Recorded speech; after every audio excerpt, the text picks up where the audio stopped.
안녕하세요. 보혜입니다. 오늘은 작년에 개봉한 괴물이라는 영화를 소개하려고 합니다. 그런데 이 제목 너무나 익숙하시죠? 우리나라에 굉장히 유명한 동명의 영화가 있어서 좀 헷갈릴 수도 있을 거다 생각이 듭니다. 저는 이제 2006년 한국에서 개봉한 봉준호 감독의 괴물과 또 이 2023년도 괴물이라는 이 두 영화가 이 괴물이라는 제목을 고른 게 굉장히 이제 흥미롭게 생각이 되더라고요. 한국의 괴물은 그때 영화에서 보면 사회가 만들어낸 어떤 재앙, 환경 오염 물질로 인해서 한강에서 탄생한 괴물이었죠. 그런 재앙이었다면 일본의 괴물은 개인의 의식에서 탄생한 그런 존재다라고 할 수 있습니다. 이런 부분들이 좀 정상은 아니고 이 세상의 악으로 인해서 하나는 재앙의 어떤 정말 괴물이었고 또 하나는 어떤 인간을 부를 때 괴물이라고 부르는 그런 의미로 사용을 했던 거죠. 고로에다 히로카즈 감독은 한국 사람들이 정말 너무 사랑하고 존경하는 일본의 유명한 거장으로 이 영화를 연출했습니다. 그래서 이제 한국 사람들의 너무나 사랑을 많이 받아서 브로커라는 어떤 한국 영화로 고로에다 히로카즈 감독이 그 사랑에 좀 보답하는 그런 느낌의 영화를 한국에서 또 만들기도 했었죠. 저도 사실은 고로에다 히로카즈 감독의 영화들을 너무 좋아해요. 특히 저는 아무도 모른다. 그리고 그렇게 아버지가 된다. 이 두 영화를 정말 좋아합니다.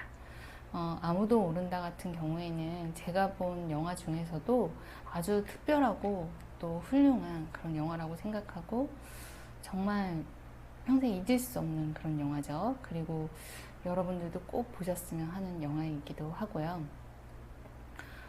이런 고로에다 히로카즈 감독의 최근 작품이죠.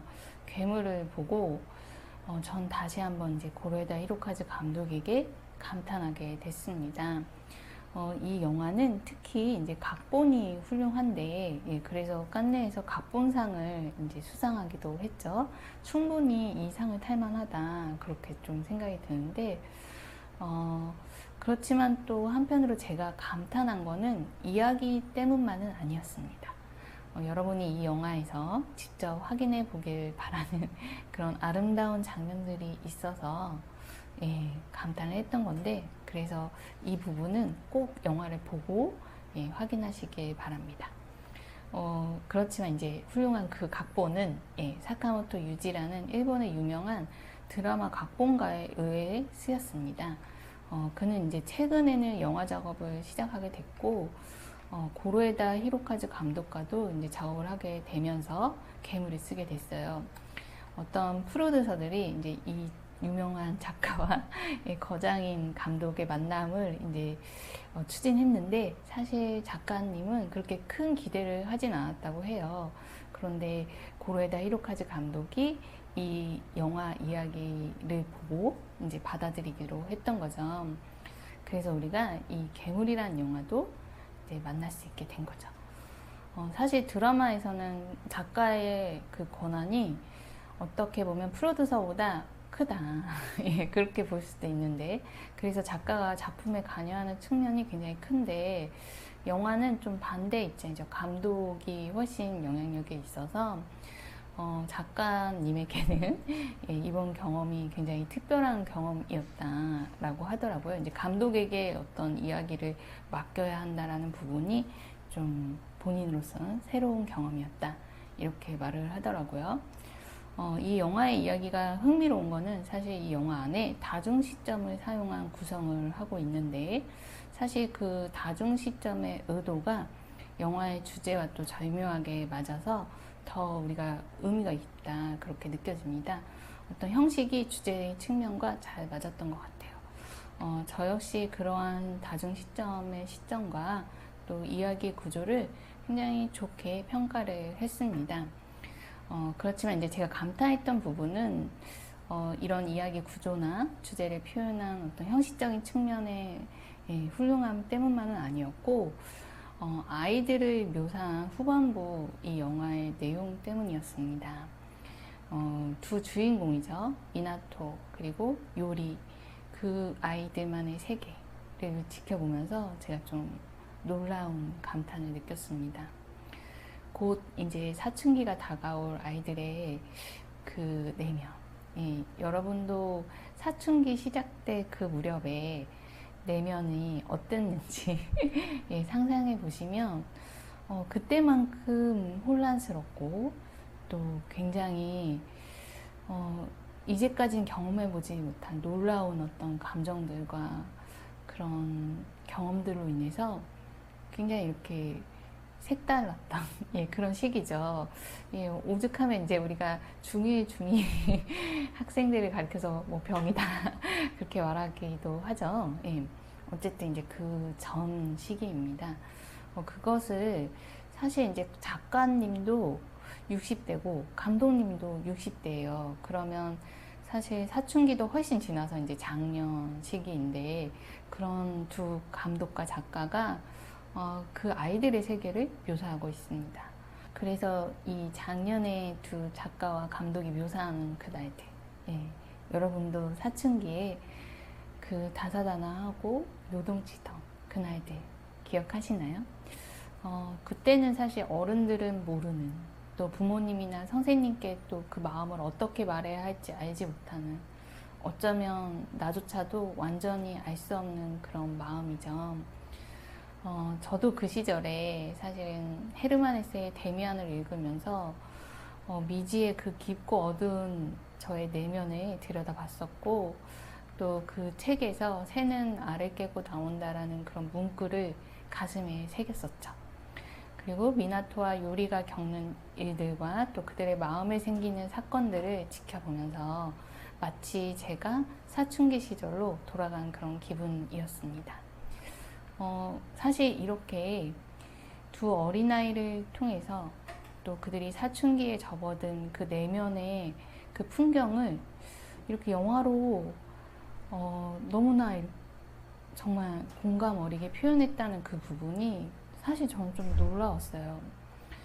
어떻게 이게 가능할까? 저도 40대인데 30년에 가까운 세월을 거슬러서 그때로 돌아간다는 게 사실은 정말 좀 생소하죠. 그런데도 그때 그 날들의 기억은 너무나 생생한 기억으로 사실 간직되어 있잖아요. 그 순간들이 하나하나 깨어나는 기분이었습니다.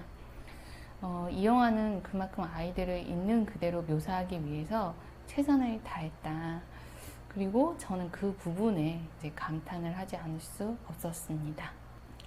그래서 제가 이제 고로에다 히로카즈 감독에 대해서 또 다시 한번 생각하게 됐어요. 너무나 유명한 감독이지만 어쩌면 여러분은 설명하지 않아도 감독님에 대해 자세히 잘 알겠지만 그의 이력에 대해서 생각하게 되더라고요. 그는 이제 62년에 태어나서 87년 20대에 다큐멘터리를 시작한 거예요. 그러다가 이제 허우샤오싱의 다큐멘터리를 이제 찍으면서 영화에 관심을 갖게 되었죠. 허샤오싱 감독은 대만의 굉장히 유명한 영화 감독님입니다. 예, 그리고 이제 그의 제작진들과 함께 데뷔작을 만들게 됐는데 95년 30대 나이에 환상의 빛이라는 굉장히 뛰어난 영화로 영화계에 데뷔했습니다. 그랬던 이제 영화 제작자인데 저는 사실 다큐멘터리를 만들었다는 그 부분에 많은 관심을 갖게 됐어요. 다큐멘터리는 사실 진실을 발견한 어떤 영상 작업이라고 생각합니다. 그래서 사회 문제나 인물의 진실에 가까이서 그것을 이제 카메라로 담게 되죠. 영화는 거짓말인 어떤 이야기를 만들지만 사실 삶의 진실을 재현하는 그런 욕망을 지닌 예술이죠. 그래서 다큐멘터리 작업만큼이나 굉장히 이제 삶의 진실과 가까운 매체다 그렇게 생각합니다. 그리고 고로에다 히로카즈 감독은 바로 이런 작업을 하는 예술가가 아닐까, 그 삶의 진실을 표현하는 그런 예술가죠. 그렇게 생각을 합니다. 그래서 진실을 발견하고 예술로 또 표현하는 감독인 거죠. 어쩌면 고로에다 히로카즈는 일상의 진실을 통해서 진리에 가까운 의미를 영화를 통해 보여줬던 오지 야스지로, 일본의 굉장히 유명한 세계적인 거장 감독이죠. 그를 이어서 일본을 대표하는 그런 거장이 되지 않을까 짐작해 봅니다. 사실 이제 고로에다 히로카즈 감독이 다큐멘터리를 통해서 어떤 진실을 포착하는 그런 관찰력과 시선을 가진 그런 사람으로서 삶의 진실을 이제 표현하는 또 다른 예술인 영화 작업을 하면서 굉장히 진실에 가까운 그런 묘사를 하지 않았나, 그런 생각이 들었던 거죠. 그러면서 삶의 진실을 통해 또 인생의 진리를 표현했던 또 다른 유명한 거장인 감독 오즈 야스지로의 뒤를 잇고 있는 게 아닐까, 그렇게 저는 좀 평가를 하게 됐습니다. 굉장히 어떻게 보면 저로서는 고로에다 히로카즈 감독을 대단하다, 그렇게 평가한 거긴 합니다. 그래서 여러분도 이 괴물이라는 영화를 보시면서 제가 가진 그 생각이 과하지는 않구나 라고 느끼지 않을까, 감히 그렇게 제가 짐작을 하면서 이 영화를 보시기를 꼭 추천합니다. 제가 괴물의 내용에 대해서 설명을 많이 하진 않았어요.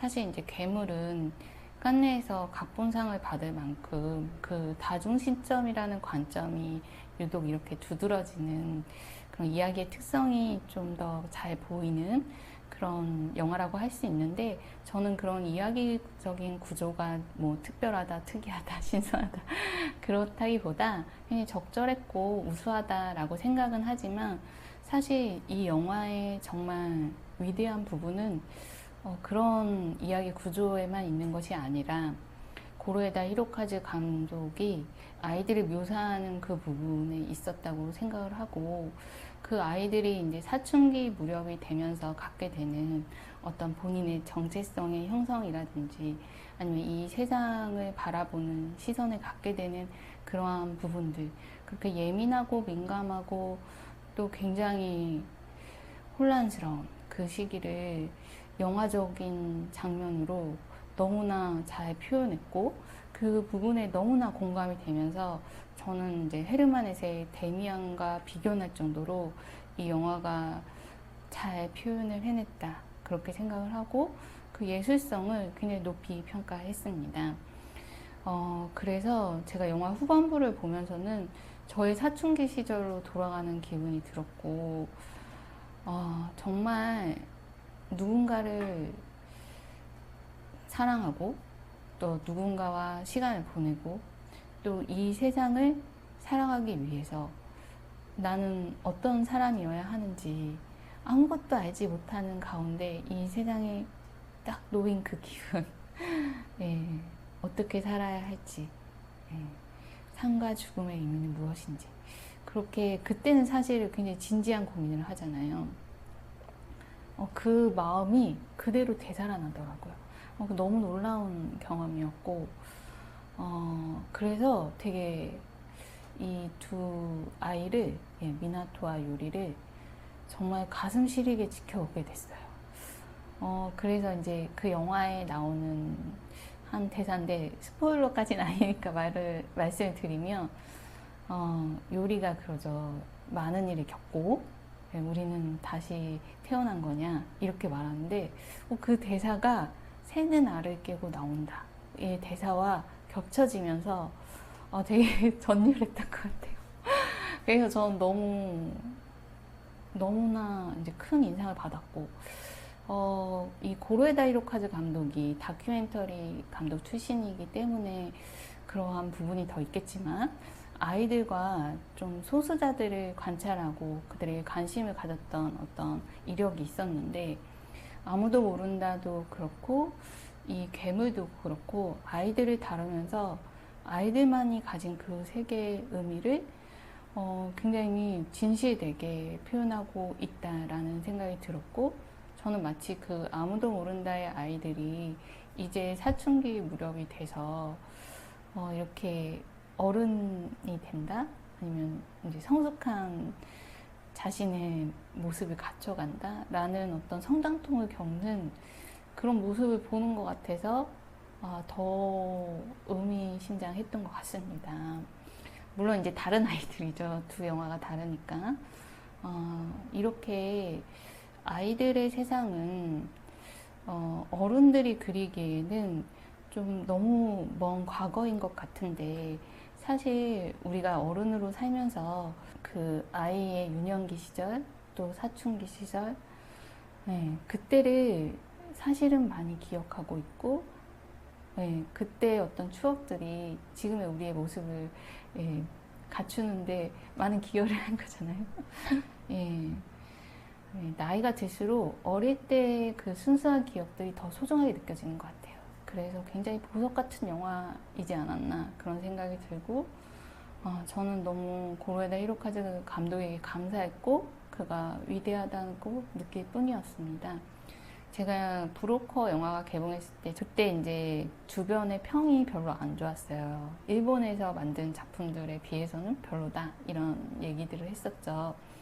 그런데 제가 생각하기에는 이 문화적인 차이가 감독에게 연출을 하는 데 있어서 굉장히 치명적인 부분이에요. 그래서 자기 문화 안에서 당연히 더 잘할 수밖에 없는 건데, 그 차이를 좀 관객들이 너무 냉혹하게 판단만 하고 이해해주진 않았다라는 생각이 들거든요. 저는 근데 브로커에서도 고로에다 히로카즈 감독이 가지고 있는 그 착한 마음, 그 선한 영향력을 그대로 느낄 수 있었고, 그가 가지고 있는 어떤 주제에 대한 관심이 여전했기 때문에 그의 영화의 일관성을 잘 지켜냈던 좋은 한 작품이다 이렇게 생각을 했거든요. 그리고 이제 자기 본토에서 만든 이 영화에서 확실히 다시 고레다 히로카즈 감독의 예술가로서의 힘을, 저력을 느꼈던 것 같습니다. 여러분도 고로에다 히로카즈 감독의 팬이라면 꼭 보시고, 또 팬이 아니더라도 이 영화 놓치지 않기를 바랍니다. 정말 그 사춘기 시절의 그 마음을 다시 한번 느끼실 수 있을 거예요. 인생에서 그만큼 뜨겁고 또 힘겹던 시간은 없었잖아요. 그 시간을 기억하고 또 우리가 그렇게 자라는 아이들을 바라봐 주는 건 너무나도 중요한 것 같습니다. 그리고 이 영화에서 전하고 싶었던 메시지, 아이들을 있는 그대로 보고 어른의 시선으로 판단하지 말자라는 그 메시지는 정말 중요한 부분이 아닐까. 사실 그 아이들이 겪었던 어떤 학교 폭력이나 또 성장통이나 정체성의 문제는 우리에게도 사실 공통된 문제고, 그 문제에 어른들이 도움을 진정 주기 위해서는 아이들을 있는 그대로 바라볼 수 있는 그러한 마음과 시선이 중요한 것 같습니다. 그러면 다음에 또 다른 영화로 찾아올게요. 감사합니다.